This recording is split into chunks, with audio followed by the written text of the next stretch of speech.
السلام علیکم۔ خبروں سے آگے وائس آف امریکہ کا پروگرام اور میں ہوں خالد حمید۔ ناظرین، گزشتہ چند سالوں میں پاکستان کے مختلف علاقوں سے ایسی شکایات سامنے آتی رہی ہیں جن میں لواحقین یہ الزام عائد کرتے ہیں کہ ان کے کسی نوجوان رشتہ دار کو مشتبہ انداز میں لاپتہ کر دیا گیا ہے۔ وہ ان گمشدگیوں کی مبینہ ذمہ داری قانون نافذ کرنے والے اداروں پر عائد کرتے ہیں اور مطالبہ کرتے ہیں کہ ان کے لاپتہ عزیزوں کو عدالتوں میں پیش کر کے مقدمہ چلایا جائے تاکہ وہ اس شبے میں نہ رہیں کہ ان کے پیارے زندہ ہیں بھی یا نہیں۔ مبینہ طور پر ایسے لاپتہ افراد کے بارے میں سب سے زیادہ شکایات گزشتہ چند سالوں میں پاکستان کے صوبے بلوچستان سے سامنے آئی ہیں، جس کی آبادی کم اور جغرافیائی رقبہ زیادہ ہے۔ لاپتہ بلوچ نوجوانوں کی بازیابی کے لیے کام کرنے والی تنظیم Voice for Baloch Missing Persons یہ دعویٰ کرتی ہے کہ صوبے میں لگ بھگ 8,000 بلوچ جبری طور پر غائب کیے گئے ہیں، لیکن پاکستان کی حکومت ان اعداد و شمار کو درست تسلیم نہیں کرتی۔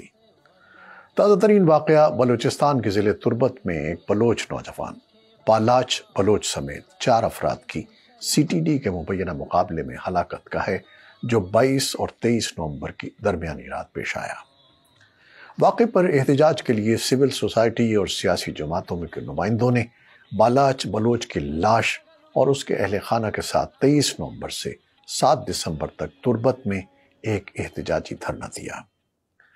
وائس آف امریکہ نے واقعے کی تفصیلات جاننے کے لیے بالاچ بلوچ کے اہل خانہ سے رابطہ کیا تو بالاچ کے بڑے بھائی اجمل نے بتایا کہ 29 اکتوبر کو رات 1 بجے سیاہ کپڑوں میں ملبوس 20 سے 25 مسلح افراد دیوار کود کر ان کے گھر میں داخل ہوئے، کمرے کا دروازہ توڑا اور بالاچ کو ساتھ لے گئے۔ اجمل کہتے ہیں کہ 1 ماہ تک غائب رہنے کے بعد بالاچ کی گرفتاری اس وقت ظاہر کی گئی جب 20 نومبر کو CTD نے 5 کلو دھماکہ خیز مواد رکھنے کے الزام میں ان کے بھائی کو ایک FIR میں نامزد کر دیا۔ ان کے گھر والوں کو اس گرفتاری کی اطلاع ایک نامعلوم نمبر سے آنے والے فون کے ذریعے دی گئی۔ بالاچ کی گرفتاری ظاہر کیے جانے کے ایک دن بعد انہیں 21 نومبر کو عدالت میں پیش کیا گیا، جہاں عدالت نے بالاچ کو 10 روزہ ریمانڈ پر CTD یعنی انسداد دہشت گردی پولیس کے حوالے کر دیا۔ بالاچ کے بھائی اجمل کہتے ہیں کہ ہم یہ جان کر خوش تھے کہ ہمارا بھائی کم از کم منظر عام پر تو آ گیا، لیکن ان کا کہنا ہے کہ عدالت میں CTD کے اہلکاروں کے خوف کی وجہ سے ان کے اپنے بھائی سے زیادہ بات نہیں ہو سکی۔ ان کا الزام ہے کہ عدالت میں پیشی کے اگلے روز بالاچ کو جعلی مقابلے میں مار دیا گیا۔ اجمل کے مطابق بالاچ 5 بھائیوں میں سب سے چھوٹا تھا۔ اس کی عمر لگ بھگ 20 سال تھی۔ وہ درزی کی دکان پر کام کرتا تھا۔ چاروں ہلاک افراد کے اہل خانہ کا الزام تھا کہ یہ بلوچ نوجوان انسداد دہشت گردی پولیس CTD کے ساتھ مبینہ مقابلے میں مارے گئے ہیں، اس لیے CTD کی ان اہلکاروں کو گرفتار کر کے مقدمہ درج کیا جائے جو مبینہ طور پر ان کے قتل میں ملوث ہیں۔ لواحقین کا یہ بھی دعویٰ تھا کہ مارے جانے والے افراد کو جبری طور پر لاپتہ کیا گیا تھا۔ CTD پولیس کا دعویٰ ہے کہ اس نے گزشتہ 1 ماہ میں پولیس مقابلے میں 4 دہشت گردوں کو ہلاک کیا ہے۔